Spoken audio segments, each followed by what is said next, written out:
आपका कहना है कि सारे ज्ञान की उत्पत्ति भारतवर्ष से हुई है। ये ज्ञान मुझे आज ही प्राप्त हुआ। ऐसा नहीं है, ना ही हमें कतई ऐसा सोचना चाहिए।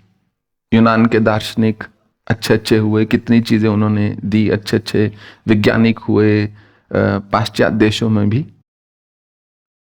सिविलाइजेशन जो है वो एक अलग चीज है। सभ्यता और ज्ञान दोनों भिन्न चीजें हैं।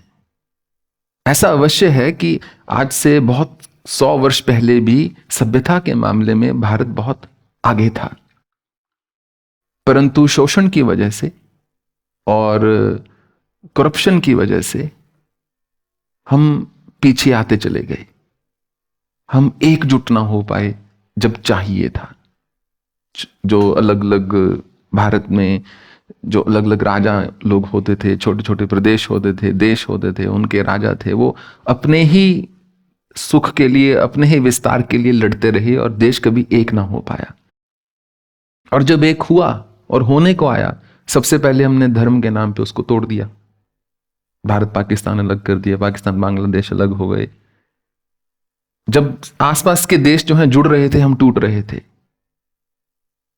और उसके बाद जब स्वतंत्रता प्राप्त भी हुई तो बहुत सारे जो पॉलिटिशियंस हैं उनको धर्म का एजेंडा मिल गया कि धर्म के आधार पर बेवकूफ बनाते रहो, करप्शन करते रहो। उसके कारण हमें कभी जुड़ने का अवसर ही नहीं दिया गया। सबसे अधिक शायद रेसिस्ट कंट्री होगा ये दुनिया का। जितना हम इस चीज पर विचार करते हैं जाति पाति और दूसरे वर्ण आश्रम व्यवस्था को लेकर, उतना कहीं नहीं होगा किसी भी देश में। क्लास सिस्टम और कास्ट सिस्टम वेस्ट में भी होता था, पर वो उभर आए, उस चीज से ऊपर निकल आए। हम अभी भी नीचे रेंग रहे हैं उसमें। और आपका प्रश्न है कि भारत विश्व गुरु कैसे बन सकता है? कुछ चीजों में हम अभी आज भी आगे हैं और कुछ चीजों में हमें आगे होना है। तो जो हमारा यूथ है उसके ऊपर बहुत दारोमदार है इस चीज का, क्योंकि वो अगर करप्शन के प्रति और डिवीजन के प्रति अपनी आवाज नहीं उठाएगा तो हमें तोड़ने वालों की कमी नहीं है।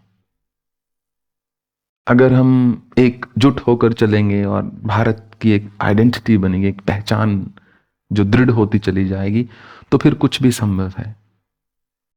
उस मामले में देखा जाए तो देश का भविष्य बहुत उज्जवल है। हम बहुत तीव्रता से आगे बढ़ रहे हैं और बढ़ते रहेंगे। करप्शन आज भी है, बहुत ज्यादा है, पर उतनी ओपनली नहीं है। अब डरते हैं थोड़ा सा। हालांकि ट्रैफिक पुलिस वाला नहीं डर रहा आपसे, वो बेंचमार्क है।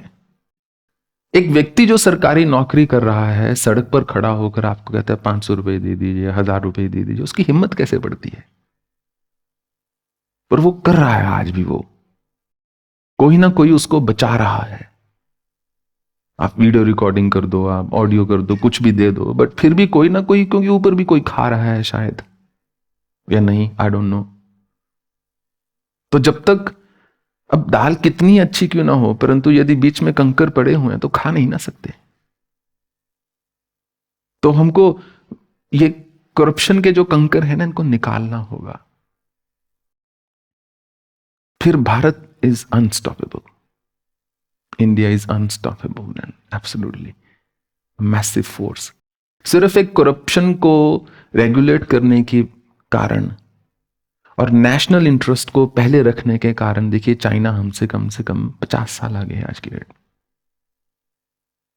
हमें चाइना जैसी जीडीपी अगर चाहिए, कम से कम भारत को 30 वर्ष लगेंगे, शायद और।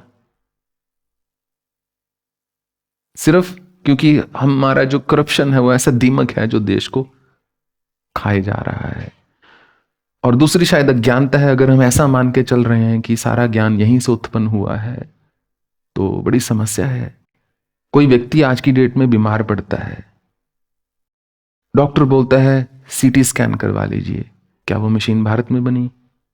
वो बोलता है एक्सरे करवा लीजिए, क्या हमने खोजा? एमआरआई करवा लीजिए, क्या हमने बनाई? कोविड की वैक्सीन चलो भारत में भी निकल आई, अच्छा था। बट जो मेजर वैक्सीन हैं, चाहे कैंसर की हो, चाहे इवन एंटीसेप्टिक हो, हल्दी के अलावा हमारे पास और कुछ नहीं था। आगे बढ़ने के लिए यह बहुत जरूरी है कि हम दूसरे के योगदान को भी देखें। सिर्फ ये नहीं कि हम वो कौन सा कॉन्फर्मेशन बायस होता है।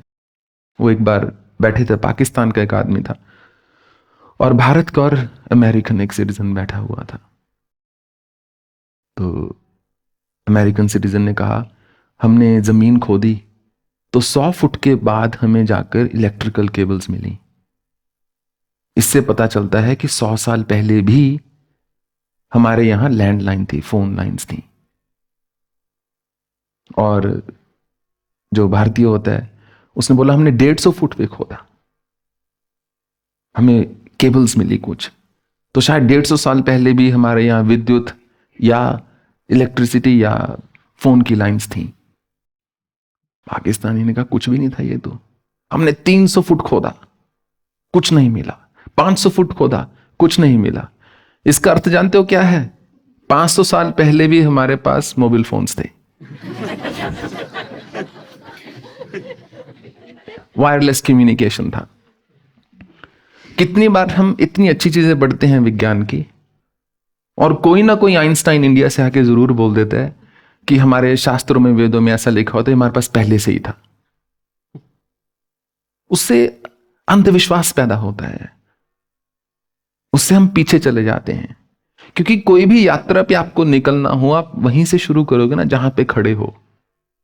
अगर मेरा वो रेफरेंस पॉइंट ही गलत है, अगर मैं मान के ही चल रहा हूं, एक ज़ेन की बड़ी सुप्रसिद्ध कथा है। वो एक शिष्य जाता है गुरु के पास जापान में, कहता, आपके पास ज्ञान लेने आया हूं, मैं प्रोफेसर हूं एक यूनिवर्सिटी में। तो गुरु जो है कहता, पहले चाय पीजिए। उसके कप में चाय डालना शुरू कर देता है। तो वो डालता रहता है, वो चाय जो है बाहर गिरना शुरू हो जाती है। प्रोफेसर कहता, आप शायद ध्यान नहीं दे रहे हैं, कप भरा हुआ है, चाय नहीं डाल सकते इसमें और। तो कहता, एग्जैक्टली, आपका कप भरा हुआ है पहले से ही, मैं इसमें चाय नहीं डाल सकता। जाओ पहले खाली होकर आओ, फिर ज्ञान दूंगा। अगर हम मान के ही चलेंगे हम बहुत आगे हैं, फिर हम पीछे ही रह जाएंगे। विश्व गुरु बनने के लिए हमको एकजुट होना होगा और हर डिवीजन को ना कहनी होगी। अगर हमने गलती की है, हमें अपना चालान कटवाना चाहिए। That's my answer.